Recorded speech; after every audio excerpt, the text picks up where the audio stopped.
Okay, here's a quick video of repairing a job on the water system. The symptoms were that there was no hot water. All of the taps, if you turned them on, there was no hot water coming out, and the symptoms, the cause seemed to be that the header tank in the attic is empty and the ball valve is stuck. Now, there's plenty of videos showing you how to change a ball valve, but I'm just going to show you a bit more detail regarding the issues that I encountered. Just for reference, here's the old ball valve, and of course when the arm lifts up it should push that plunger, that white plunger in, and when the arm drops down that plunger should come out, which it doesn't, so it's completely stuck in the off position, so even when the water level is low, no water coming in.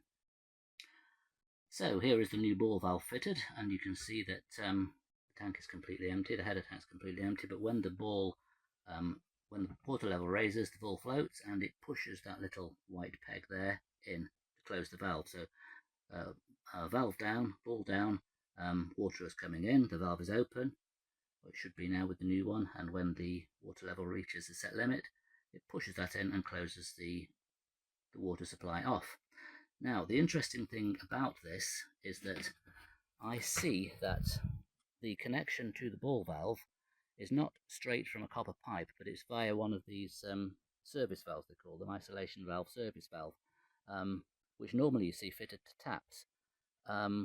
So the fitting in here was a fibre washer, and the fibre washer that was in there was, as you'd expect, completely disintegrated, so I had to make a separate trip to the store to get some fibre washers, which I've just taken out from the point of view of this video, because I'm going to show you another issue. I'm not sure whether you're supposed to connect the ball valve, which has a chamfered face as if to meet an olive on a compression fit, whether you're supposed to fit that directly to a service valve which has a flat face, not a chamfered face. Although having said that, it looks like it should be able to accommodate both, because if you put the fibre washer in there, it will mate on that flat surface. So when I put that together with the fibre washer, why wasn't it sealing? Well, it turned out that it wasn't actually dripping from there. It was dripping from here, because this whole section here seems to come out separately. Look, so I'm going to have to tighten that and make sure that that seals inside of there. I think there's a little rubber seal in there, so I'm going to go ahead and make sure that rubber seal is okay, and then tighten that right into it. Put a new fibre washer in there, and hopefully we'll be good to go. Well, it's difficult to show this on the camera because I don't want to bend that pipe too far back, but I've just put my finger in there and you can see that the rubber seal seems to be intact and good. So I'm just going to go ahead and try and tighten that piece back into there and see if we can get that to seal and that to seal. So let's try. Okay, not sure if you're supposed to do this, but I don't really have an alternative but to grab onto there. So I was grabbing onto that face there, the outer edge of it, and tightening this screw-in section right into there.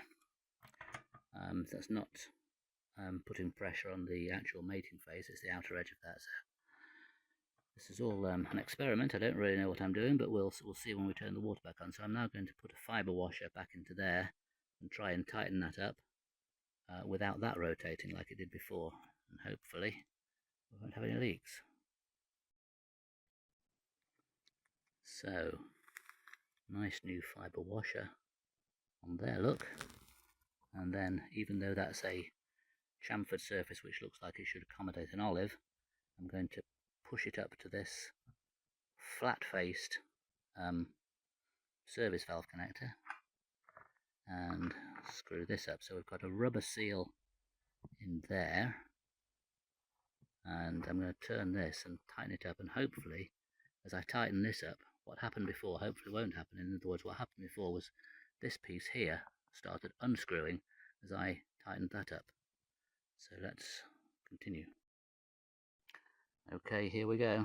You can share the moment with me, viewers, will it or won't it?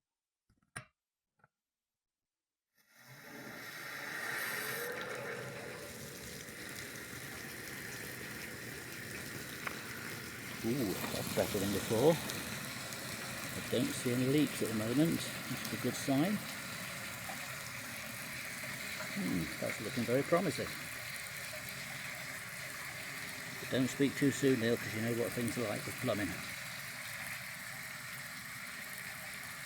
Plumbing is not my forte. In fact, I'm not quite sure what is my forte, if I have one.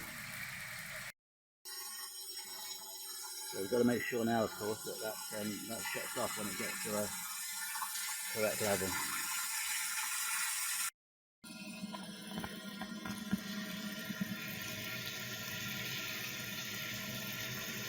If you do a job like this, it's just worth just for the next couple of days just keep checking on the valve to make sure no leaks have started. So I think we've got that sorted out. So my conclusion is it is possible to link the service valve directly to the ball valve, but be aware that when you undo this in a counterclockwise direction, or when you tighten it up in a clockwise direction, it is possible that this insert here will unscrew from there, in which case you'll have to address the sealing there as well. Actually, just while that's filling up, I'm going to show you inside this this other header tank. That's the header tank. The big header tank is obviously the one for the hot water, but you'll usually find there's a smaller header tank as well for the central heating called the F&E tank, feed and expansion tank. And I hope you're not eating while you're watching this, because if I show you inside this little tank, it's a bit horrible in there. Looks like there's all kinds of mould and stuff growing in the water.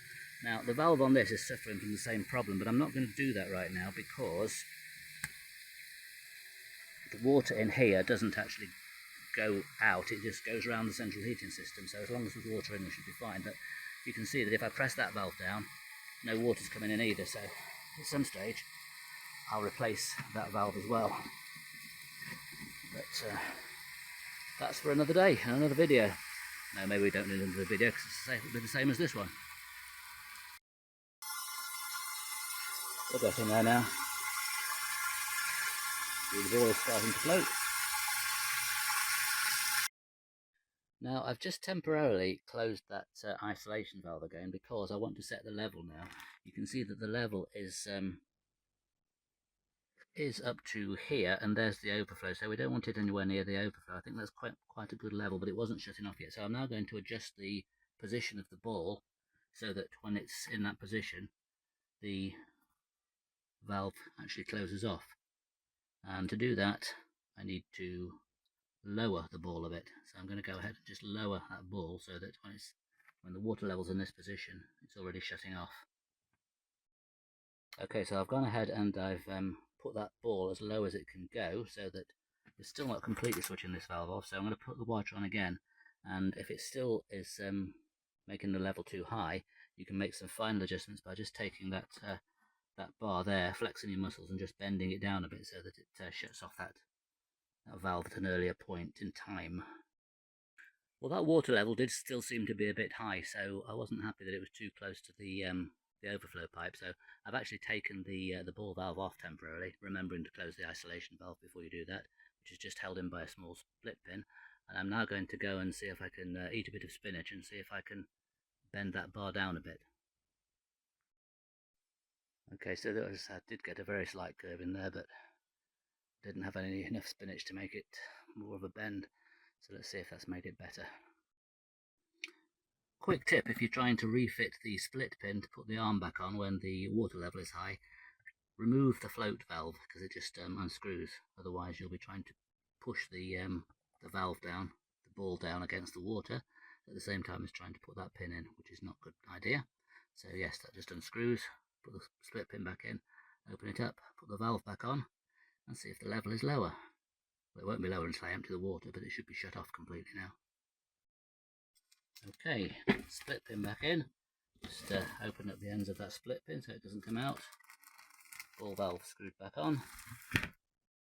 Valve open again. No leaks. And water level, this water's not coming in, which is good, but if I press the valve down, it works. And it's just about, probably less than an inch below that below the overflow pipe, which I'd like it to be a bit lower than that, but it's not a problem because you can just keep checking the overflow pipe, and if you see anything coming out of the overflow pipe, you might need a bit more spinach and bend that arm down a bit more. So that's it, not a big job as you can see, and the valve itself cost I think £8 something, between £8 and £9 from Screwfix. I'll put a link to that. I'm not getting paid by Screwfix for advertising them, but they are a good store. I'll put a link down below to the parts that I used. In fact, I got a couple of them because I'm going to do that F&E tank at some stage later. Well, what shall we charge the customer? Probably nothing because it's my mum. So, hope this has been helpful, and remember, if I can do it, anybody can do it. Goodbye.